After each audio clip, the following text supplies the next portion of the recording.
Hey guys, get ready with me for A function ആയതുകൊണ്ട് തന്നെ ഒരു ഹെവി ഡ്രസ്സാണ് കേട്ടോ ഞാൻ ചൂസ് ചെയ്തത്.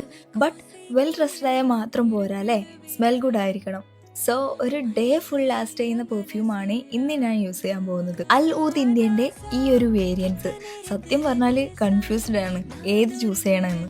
ഫസ്റ്റ് വണ് ഈ ഒരു ബോംബാണ്. ഒരു ഫ്രഷ് ഫ്രൂട്ടി ഫ്രാഗ്രൻസ് ആണ്, എസ്പെഷ്യലി ഫോർ സമ്മർ. എലിക്സർ ഒരു ഫ്ലോറൽ ഫ്രാഗ്രൻസ് ആണ്. അൾട്ര ഒരു സ്വീറ്റ് മസ്കി സ്പൈസ് സ്മെല്ലും. ആൻഡ് ദ ലാസ്റ്റ് ലെക്സസ് ഒരു സ്വീറ്റ് കാരമൽ സ്മെല്ലാണ്. സോ ഞാനിപ്പോൾ സമ്മർ ആയതുകൊണ്ട് തന്നെ ബോംബാണ് ചൂസ് ചെയ്യുന്നത്. ഓൾസോ ഞാൻ അൾട്ര എടുക്കുന്നുണ്ട് ഫോർ മൈ നൈറ്റ് ടൈം. പിന്നെ പോക്കറ്റ് ഫ്രണ്ട്ലി ആയതുകൊണ്ട് തന്നെ ഈസി ടു ക്യാരി ആണ്. പിന്നെ ഓഫേഴ്സ് നടക്കുന്നുണ്ട്. സിംഗിൾ പീസ് എടുക്കുകയാണെങ്കിൽ 299 രൂപയ്ക്കും 4 പീസിൻ്റെ കോംബോ സെറ്റ് ആണെങ്കിൽ 799 രൂപയ്ക്കും. സോ ഇനി എന്ത് വേണം, ഷോപ്പ് നൗ.